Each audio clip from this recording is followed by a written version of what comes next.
Once again, welcome everyone to the IMAGIN Webinar Series, number 4 of our series. My name is Tom Van Bruggen. I'm the IMAGIN president.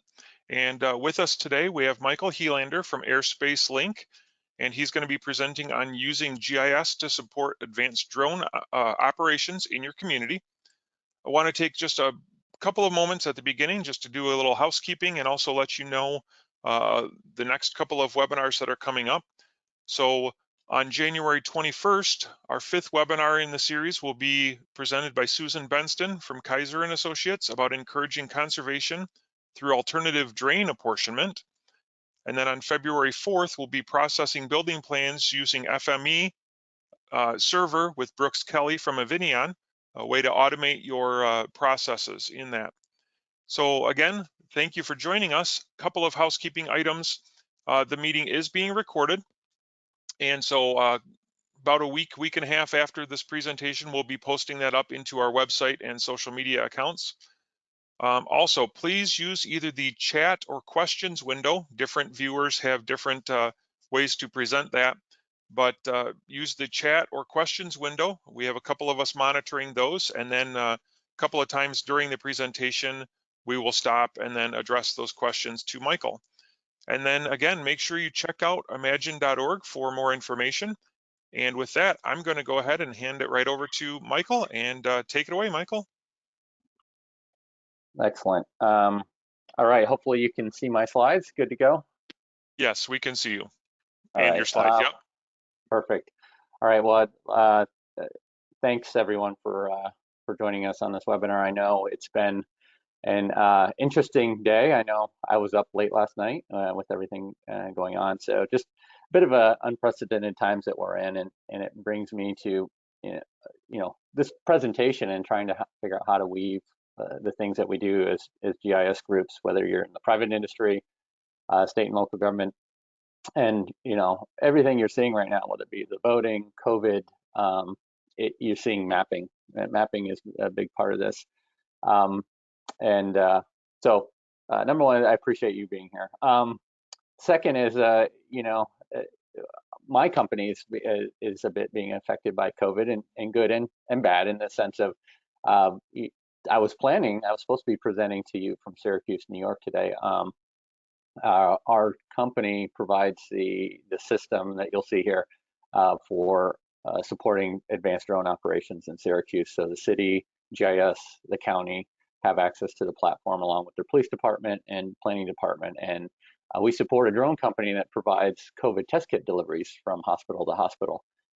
So we're supporting a lot of those corridors and the safety cases that are used.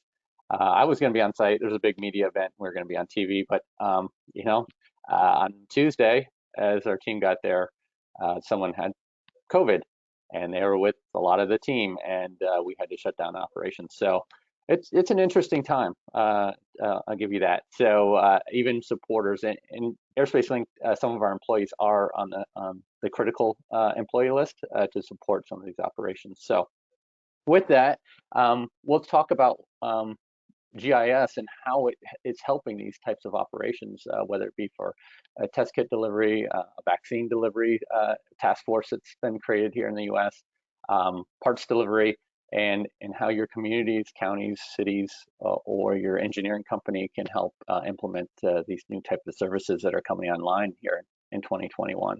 So with that, my name is Michael Healander. I'm the CEO and president of Airspace Link. I've been an IMAGIN member on and off for 20 years. I was probably for a decade, and then I'd moved to another state and got into the private industry, and then moved back to Michigan and been building state and local government solutions for a decade, and then I went into the private sector. And you can see some of our old technology. Our tech companies I've been acquired a few times, but you can find it if you have the Target app on your phone. The indoor mapping and indoor positioning is my old technology that was acquired by a company called Acuity Brands, and it's now in the Delta app. So now when you see the Delta app, we acquired a company there. So we're taking GIS from state and local government, and then taking that technology and putting it into devices and tools that we use every day. I think we're in the Home Depot app now. I'm not associated with indoors anymore, but I did that for about 6 years. So from an industry standpoint, I actually, if most of us are Esri users, I do sit on the Esri advisory board. I was voted in. I serve a 3-year term at Esri on weekly calls, help drive the direction of Esri. So I've been on that board for about 6 months, and we'll be on it for another 2.5 years. So you'll see things coming out from my group. Think about Esri; they have almost 3,000 partners now, and they selected 20 and then a representative, and that's what I sit on as an advisory council to help drive the direction of how to better guide Esri.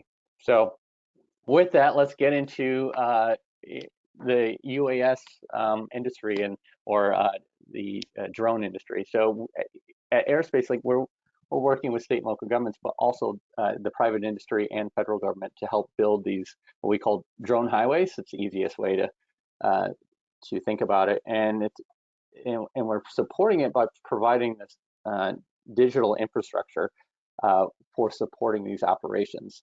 Hold on, I'm trying to move my screen around here. I have I'm staring at myself, so 1 second, somehow that happened. So hopefully I don't close everything out. Okay, and I'm going to turn off my camera so I can see. So to better think about GIS and what we do as an industry, and then how, and the best way I can describe is how we're handling this is, we think of it big. This is a big opportunity for the GIS industry. And every couple of decades for the past 150 years, there's been major inflection points in the infrastructure industry. And you think about Vanderbilt and the railroad, Edison in the electrical grid, Eisenhower in the highways. And now a GIS and this low altitude digital infrastructure to support these types of operations that you're going to see, and what I've been talking about that's happening. And a lot of the operations that you might be seeing with UPS and other ones there's a piece of GIS sitting underneath that, whether it be from the federal side or the state, and even within these cities, of how it's supporting those drone operations to make the recommendations and build these safety cases for how to fly through a community. So you can imagine it's very GIS heavy. Today, as you may or may not know, depending on the audience, so you understand the drone industry, we split it up into a few different areas, and it's difficult to fly safely and legally at all levels of drone operations. And on the left side, just being a recreational flyer, and say you buy a nice drone above 1/2 pound, or you're a Part 107 commercial drone pilot, it's difficult to understand the hazards, the risks, the rules, and regulations based on where you're flying. And 40% of the US population is in controlled airspace, which requires an FAA authorization to fly in these areas. So there's actually rules for 40% of the population if you're flying that you actually have to contact the air traffic control tower to get an authorization. And then there's constantly changing airspace. There's multiple temporary flight restrictions per day. And today we're almost up to 400 local government ordinances throughout the US. So imagine being a pilot and saying, hey, when I go to Palm Springs or wherever, by requirements as a Part 107 pilot, I'm required to go through the FAA process, understand what's going on in the area, check the state, the county, and the city local ordinance to understand, if I'm going to fly over certain areas or violate anything. It's on me as an operator to understand what those ordinances are. So it can be extremely complicated. So in a lot of cases, some people don't do it because it's difficult. Second, in the middle here is commercial pilots or businesses that need to fly beyond visual line of sight. So there are companies now that we're getting them waivers that allow them to fly, say, a pipeline system. But the process up till now is they've been really burdened with generating safety case data for the FAA to receive these approvals. And these safety cases are about 600 pages. And what we've done is work with a lot of these companies, say, well, how are you generating it? Well, a ton of it is GIS data. They're going out and figuring out, well, how many roads are we going to fly over? What are the speed limits? What are the number of people, buildings? What is the, and then they push it to the FAA, and the FAA says, well, what's the traffic counts on these roads at this time? And where are the people at this time of day? So they just keep challenging, and it takes months and months to get the case to the point where the FAA can accept it. But a lot of it is a GIS problem. there's a whole safety case around the equipment that GIS doesn't contribute to, but that data from the equipment of the airworthiness of how often it crashes can go into a system to say, is it a 10 to the 7th power, -7th power probability of this drone with its crash history going to hit someone on the ground? And if you can solve that, then you can start to fly beyond visual line of sight. But either way, there is missing at this. These businesses and operators are also responsible for their own infrastructure. So think about whether it be, an electrical company, a roof inspection company, a package delivery company, all overlapping their own infrastructure, and it just doesn't make sense. And then we're flying advanced drone operations at scale, which a lot of us want to be able to do, whether you're collecting imagery or for public safety, to send a drone out ahead of time to a scene at scale. It is very tough right now. It's lacking this shared unmanned aircraft system, we call it UAS, infrastructure, and the lack of state and local government participation and support in this. So as you can see, there's quite a few problems out there with rules and regulations and all that.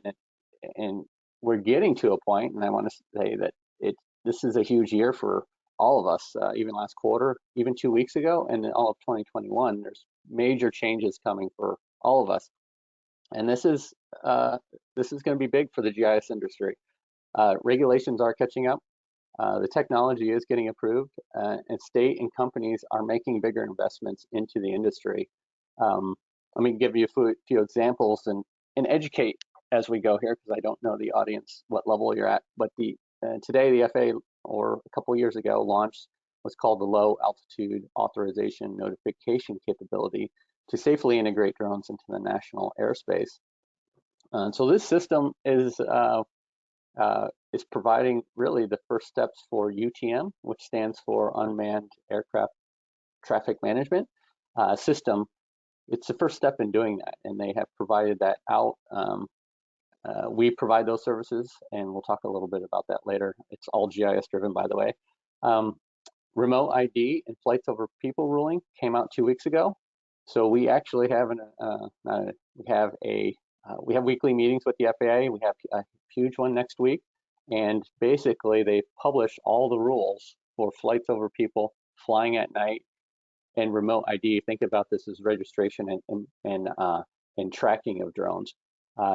This is a big deal. This is going to unleash the drone industry, and it's in other ways it's putting a lot of the onus onto state and local governments, because now they are putting out all the rules and regulations, and we're building these roads and guardrails to support it. But now these drone manufacturers in 16 months are required to broadcast their position, their ID, their location, trajectory constantly, so that you get the telemetry of where the drones are flying. So we have the system of telling and authorizing the flight, but do they actually follow that? And that's going to fall down onto the state and local governments and public safety. The FAA is putting out the standards.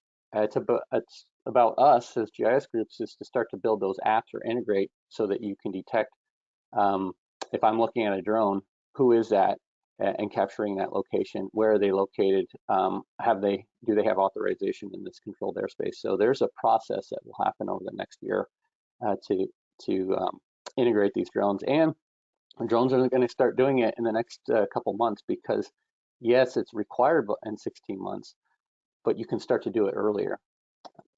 So ultimately, we and our state and local government partners are perfectly positioned, since what we're doing with state and local governments, it's an FAA-approved system, and state and local governments can help build that digital infrastructure to provide these land services plus remote ID, flights over people, flying at night.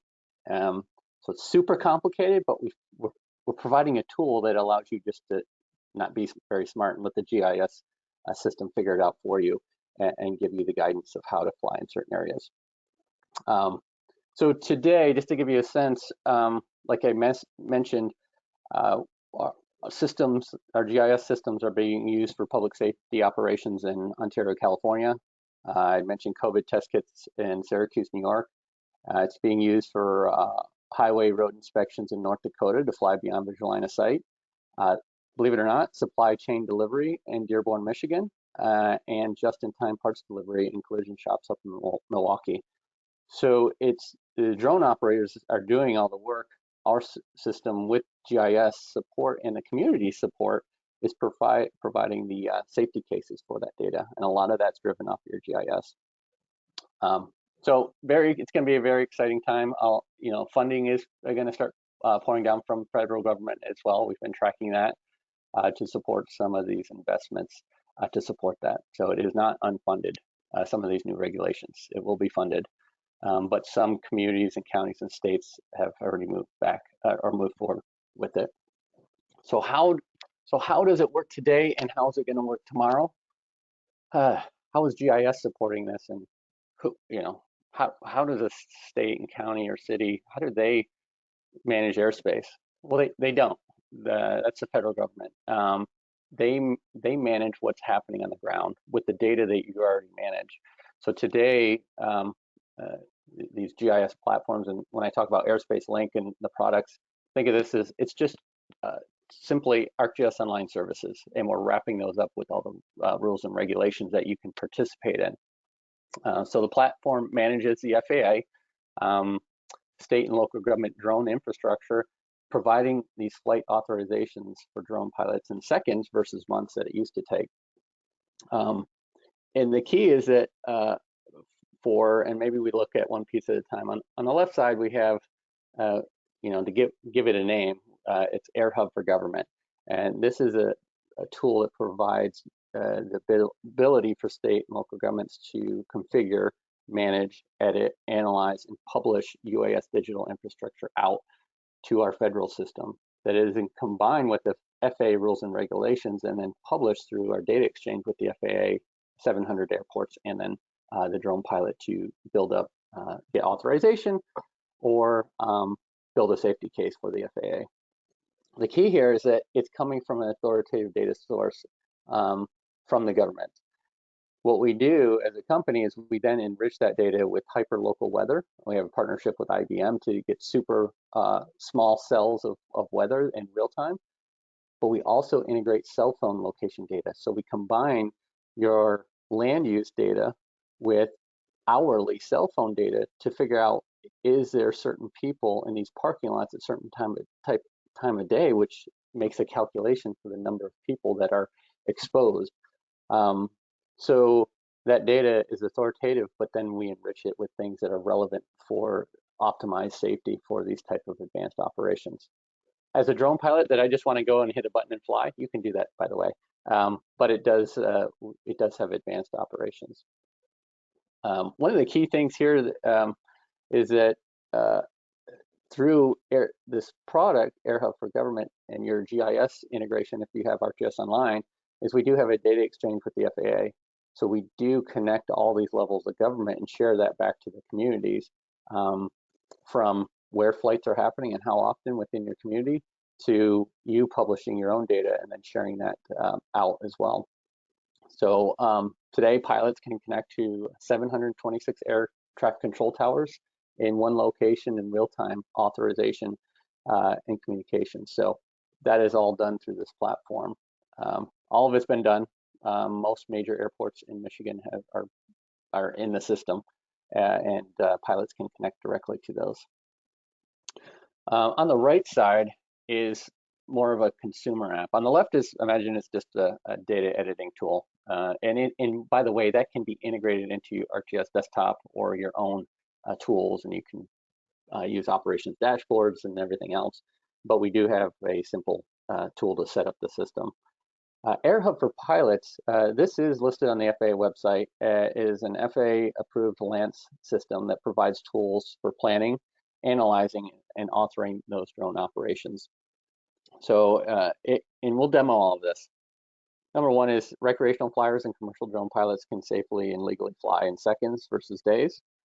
Second, commercial pilots can request advanced flight authorization by communicating their operations directly to the air traffic control towers.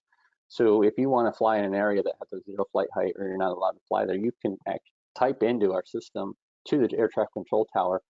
It is manual process for the air traffic control tower, but they can approve your flight without doing a bunch of paperwork. You can do it right within our app. And then third portion of the system allows for hazards and risk reports based on their operation type. It will create a report based on the air, the ground hazards, and these can be generated in seconds versus months of research that a lot of these companies are doing. So by communities providing this data combined with these other data types, it allows them to fly more advanced operations in your communities and safer. Because I've seen some of the data that they're collecting and they're getting waivers on it, and it's so bad.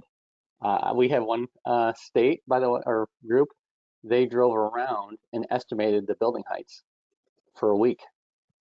So I'm sure, so it's really interesting, some of the ways that they're doing this. But, all right, so so that's today. That's out there running today. Soon, and what's happening is our system, just as a company, is we are starting to fall into the back end. We're more of an API flow through. Like in some cases, you may not even realize you're using our technology, or the GIS. The neat part is data that state and local governments are using is now starting to you're providing data that's going into products. You'll soon see Esri has integrated our system into their drone products that will be launching next month, and that's hopefully this doesn't go on until next month till the launch. But that just gives you an idea that we're so wired in. We're wired into the FAA and local governments, and we combine that to provide the best system for all our drone manufacturers, drone operators, and service providers. We are, and we have started a safety and data model that are being built in partnership with standards groups. So ASTM, NASA, FAA, MITRE, and JARS models are being built, and we're providing the industry with a standard ground and air digital safety system. So if you think about data models, parcel data model, or land, can't remember, the utility data models, we've built out that model that state and local governments can use to help support. It goes into a much bigger model, but at least our background as a company, understanding that it makes it easy for state and local governments to participate. And ultimately, this is unlocking the drone industry for these advanced air mobility capabilities. So with that, let's get into a demo. We're going to look at 3 parts: AIRHUB for government, very relevant probably to IMAGIN, AIRHUB for pilots if you're a pilot, and then AIRHUB for developers, how everything that you're going to see is actually managed through APIs and is embedded into other people's software and even into your own. If you said, hey, those are some good services, I don't want to go to Airspace Link to get authorization, I just want to embed it in my custom app, you can actually do that. And you can funnel your own data through it, and then that data also helps your citizens and businesses within the region. Okay. So let's talk about the approach.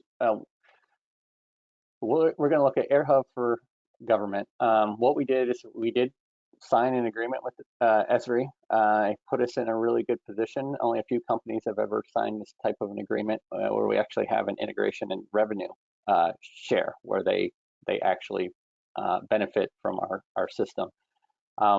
They have integrated pretty deeply our product into their products, and then vice versa. We've used their backends, and it just makes it easy for the 90% of all state and local governments that are already using Esri technology, that they can go to a place, they put us on the marketplace, and they've actually put us right at the top of the list for local governments, so that it gives them, local governments, the ability to quickly, in some cases, get approval to not have a whole new software package. It's just a plugin, and then ultimately all you're doing is connecting to your existing ArcGIS Online services or being added to our org, the Airspace Link org.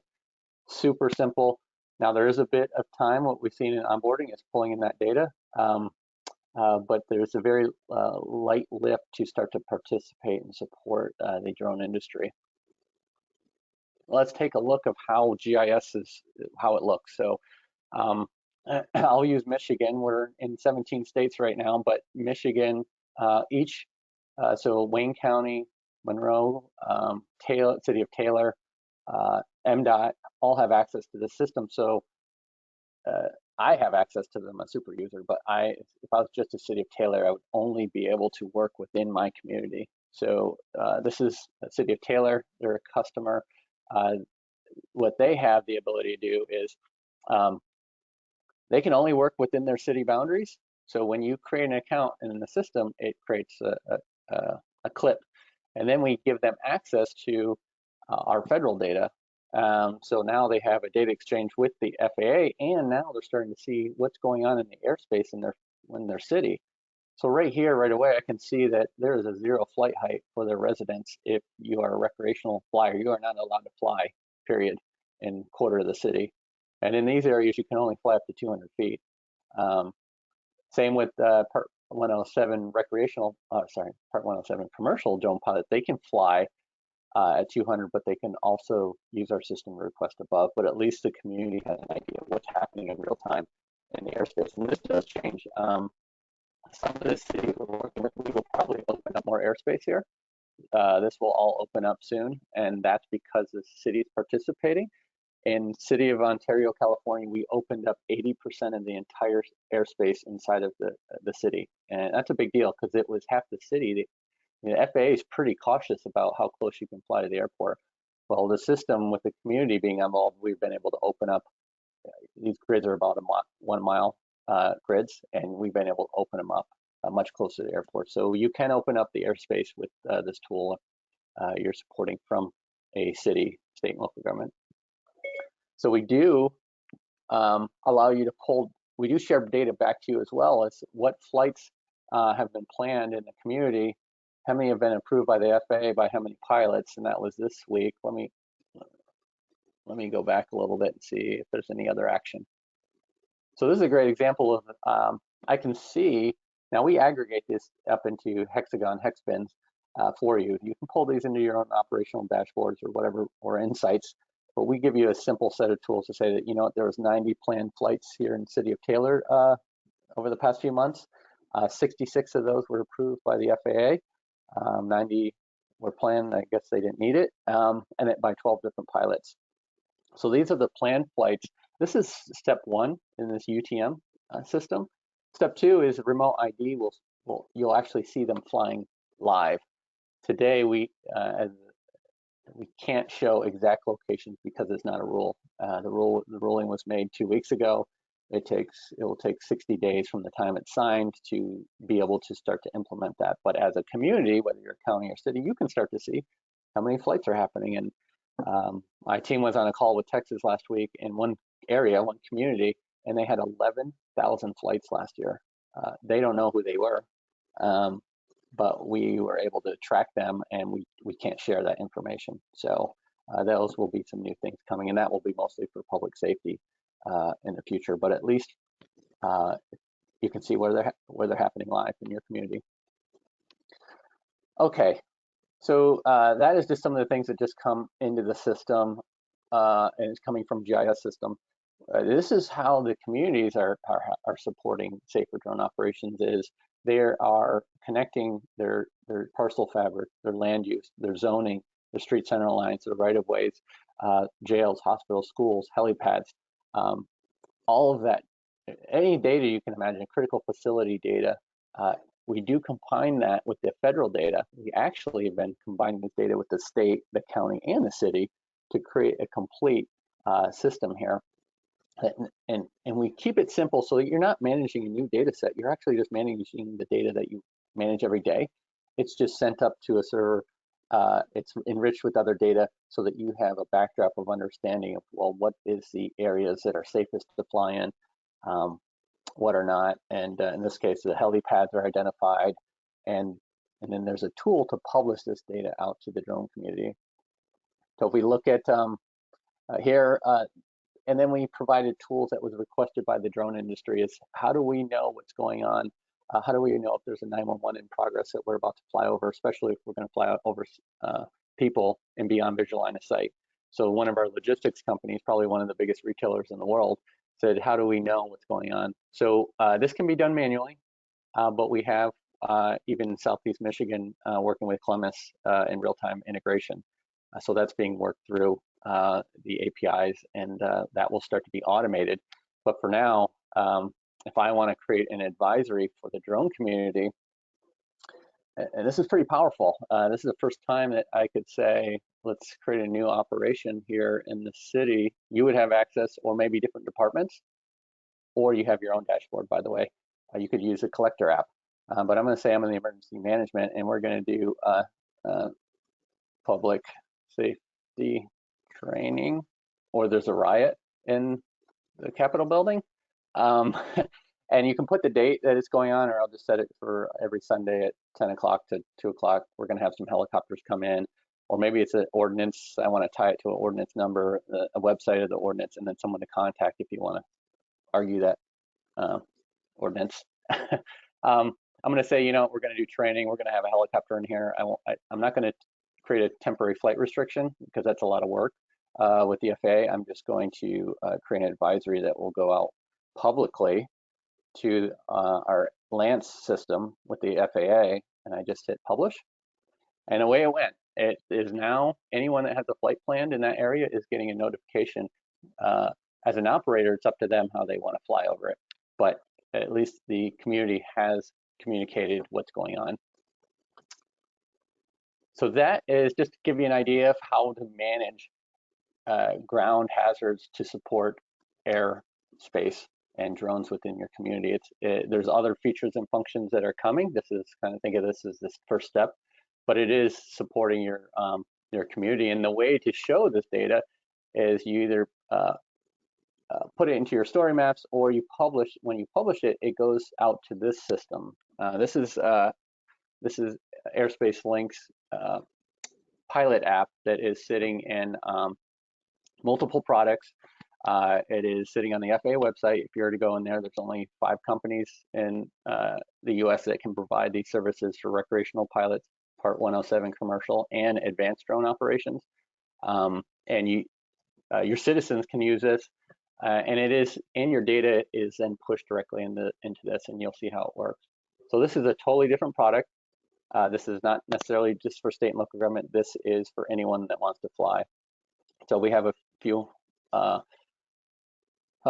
thousand pilots using this today, thousands, and it'll be a lot more because it's embedded into products that you're using that you might not even know. The maps will start to show up within your other drone manufacturing companies. So how does it work? How is data and how are pilots using it within your community? Well, today, if I just hit fly now, this is just a feature to say, hey, I'm a recreational pilot. I just want to fly, and it picked up my location, and I can access this.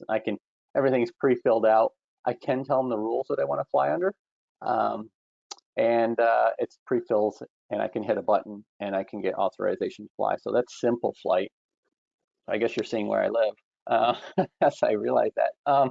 Let me go to, Taylor, Michigan. So now let's go to the city that we're at. So there's a lot of advanced capabilities here. Now, if the communities aren't on board, there's less data that we can use. So right now, one of the first things, we have complete coverage for the entire US. If I want to fly through Taylor, this is how it would normally look. Now that they're on the system, I have more ground hazard data that I can start to run an analysis for some advanced operations. I can put in the advisory data that is coming from the community directly, and you can see that I can see that advisory. And then I want the system to go say, all right, I need to get from A. I don't even know where to go. This one might not be very exciting. Let's say A to B, and what it's doing now is calculating the lowest risk area to get that device or package to that location. And what it's doing is it's figuring out the number of people and the number of roads and the way to cross over roads too. This is a simple version. We have an advanced version, but you're starting to see how that data is being used to figure it out. So when I hit submit, this is live, so we'll see how far we take it, because it will go to the air traffic controller. Let me just make one adjustment because I flew earlier today.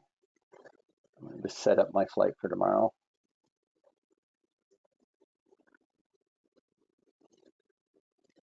And now what I can do is I can actually say, all right, I'm going to do the most advanced flight possible. I need to build up a safety case for the FAA. So what's happening here, if we're lucky, it's doing a lot of calculations. So it goes back, something that used to take months is now calculating the number of people, the land use. Has the city authorized this data? Is there any advisories? The traffic counts, the number of roads you're passing over, the number of lanes, and it's doing all the calculations of people on the ground and all of that. So I'm going to let that run for a minute because it is complicated. It will come up in another tab. So I will keep demoing as it goes, because you can imagine that's pretty tough. There it goes. And now we don't share everything because there's a fee for it. We get it enough that you can use it and get some operations. It's free to Part 107 pilots. It's free to recreational pilots. But when you start to fly beyond visual line of sight and need the advanced data, that's where we have a revenue share with the cities as well. It's almost like a bit of a gas tax to help pay for the system because you're providing some of that data. So that was an example of the report. I'm getting a bunch of warnings here saying that I need to justify my flight. If you see here, since I'm a commercial pilot, I can go and talk directly with DTW. And this is my area to make my case of why you need to let me in. I've gotten approval probably 60 to 70% of the time through this, as long as I'm not too crazy, like sitting right off the runway or doing something like that. They shut me down there. But I can justify my flight. In this case, this part of the route, they're like, you're good to go. Just send us your information. I just hit submit. And now you guys have just seen a complex flight created. This data is now sitting in the air traffic control tower in DTW that I'm flying at 200 feet for the next, or an hour tomorrow. They have my cell phone number. And if they don't want me to fly or something happens in the airspace, they have a button to press that will send an email and text message back to me to reconfigure or something happen in the airspace. So that's all up and running. Everything you see here is, believe it or not, is live, and people are using it within your communities, whether you're on our system or not. It's just you're not participating in, and they can't do some of the advanced operations safely. And most likely they'll have to call you directly and bug you for all types of information, or just not come at all. Okay. And I don't know if it's relevant here, but everything you saw can be integrated into your own systems, your own dashboards. This is what it looks on the commercial side. Just to give you an idea, your data is pretty complicated, and for time, I'm not going to show you the exact models, but they're very impressive in the sense of it's taking all the cell phone data, and say a logistics company passes in 500 routes or locations for the day, our system will figure out the type of drone and the time of day. So the time of day changes hourly of the best ways to get through the community, and our system will adjust those areas. So what the community does is build kind of these corridors that are a little bit more static, and then they have some of these more dynamic data sets, and we also tie into other ways and stuff like that. But then it has a lot of dynamic data where those corridors actually change hourly as well. And again, these are mostly for advanced operations, not your typical, hey, I'm going to go fly aerial photography. That is the way it works, but it at least gives that aerial photography company an idea of the risk areas that they're flying over, and gives them a calculation of that. So this is really neat. This is these are emergency landing zones in Southfield. This is Oakland County. This is a partnership with the cell phone tower company. So imagine that the FAA said, how many emergency landing zones do you have? Well, they've stepped up and said, well, we have great placement across the entire US. They're powered and they're secured behind a fence. So they have their own model. We build it into the safety case, and then it's up to the drone operator to work with that company to actually allow them to land there. So there's a fee for that. not relevant to us, but we show almost where the gas stations are within the system. So with that, I know I did a lot of talking, and hopefully everyone's still there. I'm going to pause here before we get into a few more slides, but I'd love to open it up for questions. So far we haven't, there was just one question about can the PowerPoint be made available, and we do typically try to do that after the webinar is concluded. So we will get that posted following the webinar series. Looking to see, I haven't seen any other questions. So if you have a question, quick throw it into the chat window or the questions panel, and we'll jump into that. But right now, I don't see any questions for you, Michael. Okay, all right. Well, I'll tell you what, we'll just keep motoring along. And so, you know, it's one of those things where this is all new for all of us, new for the entire industry. In some cases, we're figuring out as we're going, but there's certain key pieces that support drone operations today. And then all these new rules just got piled onto the whole industry.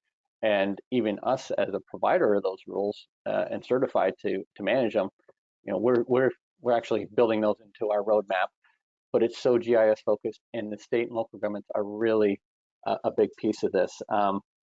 Just to give you a sense of how fast we're moving even as a company, and again, we're based out of Detroit. You know, this just really launched this year, and we're already, you know, our company has hired 16 geospatial analysts and developers all here, most of them here in Southeast Michigan, and we plan to double as a company. So GIS is growing. And drone industry is growing, and it's going to explode at the end of this year. So the way that we're handling that, and I think it's most relevant in the map, is we have complete coverage of the entire U.S. from a federal standpoint. The next step is what we've done is our GIS analysts and data operations group is working ahead of our business development team, and they're really pre-processing these highways in the sky with a focus on these high population density areas. Most of it, we actually have 85% of the U.S. You wouldn't believe it by the way the map looks in light or medium gray. That does cover most of the population, and we should have the rest of it filled out by the end of the year. And that is at ground hazard data at a high level, but not as authoritative. It's not coming from communities. Areas that are in green are communities that are getting ready to get onto the platform. And then areas in blue are, we have either the state, several counties and cities that are onboarded into the platform, and they're actually authoring their data into the federal system that then is pushed out to our pilot industry and to our logistics companies. Just to give you a sense of how this all comes together, you know, you know, as this is moving very quickly, we had 0 customers this time last year, by the way. So if we were to talk, if this was just coming online today, that quickly, we've moved pretty quick. So simply put, we're working with 2 different groups to help pave the way for manufacturers, software, UTM, and service providers in the drone industry. Today, we're unlocking about 55 million customers and residents and businesses within these communities. And each of these government entities have really great stories. And I'm going to just story tell for a minute, because this is how it all comes together and why people are investing in it. There's 2 parts. One is think about you're building the roads, and on the upper level is these are the companies that need the roads, and it's really a big flywheel. You know, do you build the roads and do they come, or do you get them to help build the roads? And we've seen it go both ways. And just to give you some examples, we did our first deployments, believe it or not, and the city of Taylor was quick to jump in, and but they had other intentions. There was, hey, we're having problems with drones, we want to put in an ordinance. Well, that changed really quick to, hey, this is a huge opportunity to offer to our businesses here something that no one else has. And it took off. All the local cities started to pick it up. Detroit Region Aerotropolis got involved, which is a 4-city, 2-county regional group that ended up paying for the system to start to get installed. MEDC and Planet M got involved. Michigan UAS got involved and became a partner in the project. The project then grew, and MDOT got involved, and Wayne County, and that's just here in Michigan. Why did they get so excited? Well, once they announced the system was in place, which you just saw in Taylor, some of these large automotive companies said, hey, we want to use drones for our operations. We want to do just-in-time parts delivery along our supply chain in Southeast Michigan.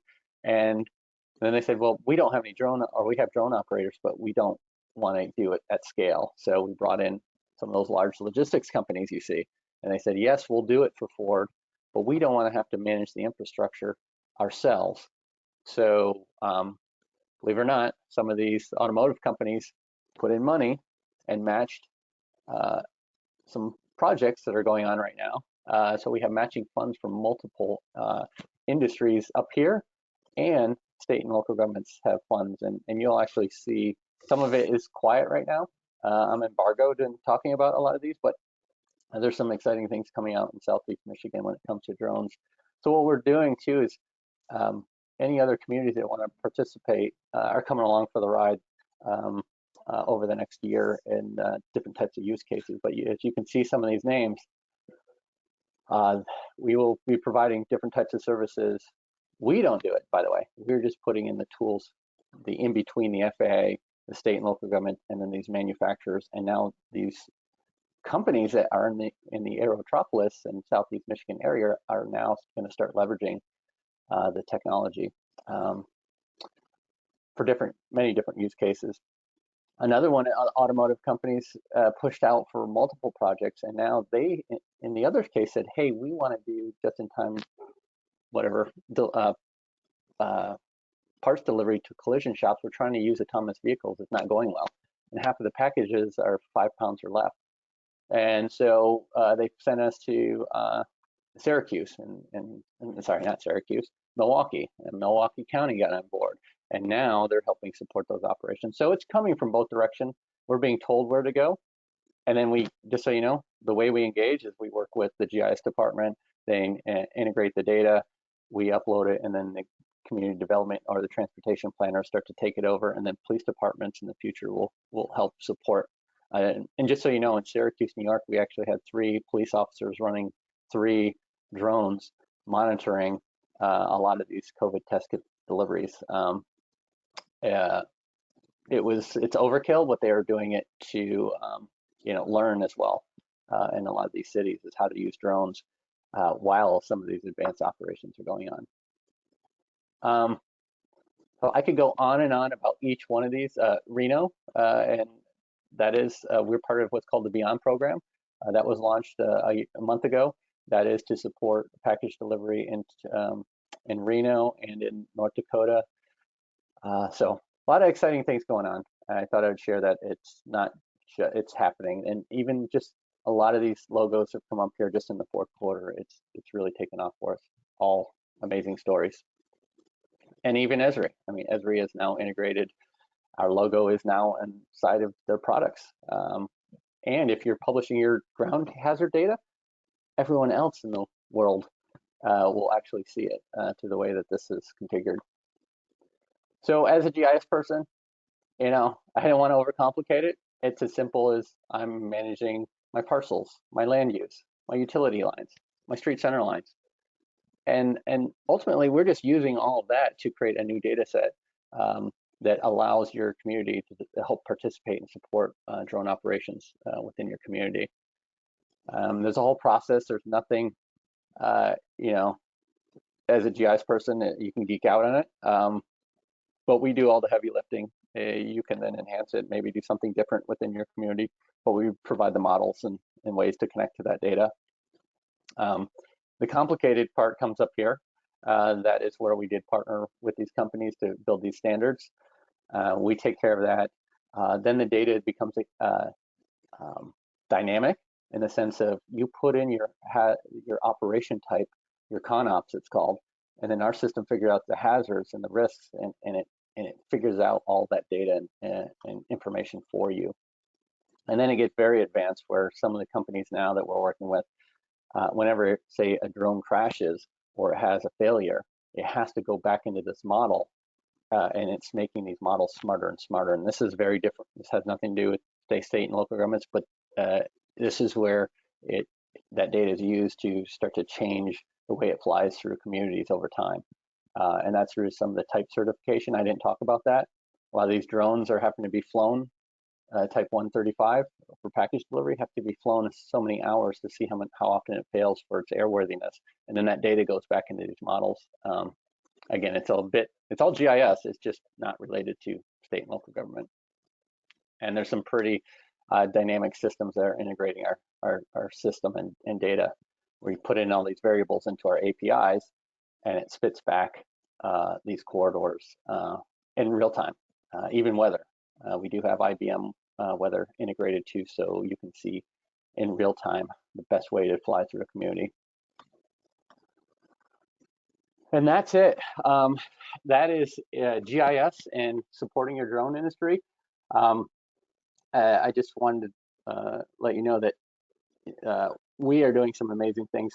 Just so you know, in North Dakota, we're on a $28 million UAS digital infrastructure deployment. So everything we're learning there, we're actually taking here to Michigan and Arizona and other parts of the U.S. They're the leaders. In the next 12 months, the entire state will be complete beyond visual line of sight. We already have Xcel Energy running all their pipelines using drones to do inspection. Again, the communities are logging onto the platform. Our system has been OEM'd into the air traffic control systems for the state. The governor has now approved another $28 million to support it in 2022. It's a big project, but it's the entire state, and we have signed a revenue agreement with the state. So as a recreational pilot, small pilot's no big deal, it's free. But when you want to start to do advanced operations, there's a fee for it that goes back to the state as well. That is at a large scale. We're seeing little pockets of communities that are doing their own thing. And one of the things we like to offer, obviously we're in Michigan, we have projects running. We would love if any state and local governments are on, we'd love you to be part of it, even if you're just load in some of your GIS data and run inside of a sandbox. And that's what we do. Is if you go to airspacelink.com/government, as you can log in, create an account, and it creates a sandbox, not a live system, but it can load your data in, and then you can see your airspace characteristics and your ground hazards. And then that data you can sit across the table from your hospitals or your Amazon fulfillment center that wants to come in, and you can actually have a conversation about the best way for logistics, and you can use it for yourself if you have your own drones. So we're going to offer that up because I'm an IMAGIN member. We have projects running on, and I'd say for the next half year, that's only for you guys. If you saw on the Esri website, it's a 15-day or 30-day trial. We'll open it up and no commitment, and you can just shut it down at the end. But if you want to go to airspacelink.com government, we will load you in, and we want you to be part, because you saw the flights that are happening in Michigan. We'd love to at least share that data with you for the next half year, so you can get a sense of, hey, this is something we'd like to engage in or not engage in. You have that ability, but we love Michigan we want the lead, by the way. So I'm doing a lot of these great things in other states, and I'm working with the state to say, hey, we need to be the top, and this group here could help get more what we call land into the system. So with that, I will stop my presentation. Thank you very much, Michael. We did have a few questions come in. Okay. So I'll go ahead and walk through those. And I know we are coming up on the end of the hour. So understandably, if some people need to start dropping here at noon, again, all of this will be recorded all the way through our Q&A, and we will post up the PowerPoint slides with the video in about a week and a half. So, but we'll run through some questions. Tom Sweet asks, can this be integrated with the site scan flight planning process? Yes, we, this is under embargo. We're not allowed to talk about it, but when I mentioned that our product is embedded, our logo is inside the site scan system now. Any data, when you create your site scan flight plan, you're hitting our APIs, you're hitting our system. Now, if your city or county or state is in the system, you'll actually see your own data when you set up your site scan. And when that site scan, when you set up your flight pattern and it figures it out for you, there's a new submit button in there that says submit for authorization through Airspace Link. it goes out, pulls, it actually doesn't go out, by the way, it pulls it into, you'll see what you just saw there. It will fill all that data out for you, and you can click a button, it'll create the authorization, and then it will store it within SiteScan with your flight plan. So it will be completely seamless for you in the next version. Great. Then we have from Evans Batung, and apologize if I'm not getting your name correct, but says, this is all fascinating stuff. Thanks very much. Do you have any advice or recommended materials for GIS beginners like themselves? Well, hey, one is get a Part 107 license if you to help understand the drone industry, the rules and regulations. That's a great thing, even if you're not getting into drones. That's a 60-question test. It's $150. I think there's some discount codes out there. Contact me for $100. That's by the FAA. You do have to go to an airport and take that test. That's one piece of advice. The other side with what we're doing with hiring and interning and stuff like that is know for GIS Pro and data modeling and processing. And you can imagine the data scientists. We have data scientists from Lyft working on our team, but the GIS people are implementing that science into the platform. Great. Neil Sabin asks, once the route is created in Airspace Link, how is that then used to actually fly the correct route? Is the route integrated into other apps that handle the flight path?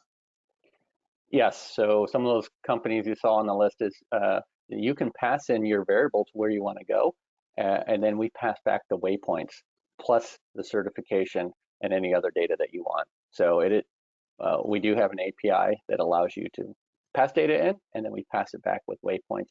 Some companies have it where you're right, it just loads right in. It'll take us time to get into all manufacturers, but we'll get there. Great. Becky Gajewski asks, how many of your customers have BVLOS waivers? So that would be North Dakota. So that's the main one. So right now we have, so just so you know, there's only about 60 BVLOS waivers that have been approved. We've been helping support the last few that is starting to happen, and it just like I said, it's taken 8 months to get one approved. We're accelerating that by having these communities.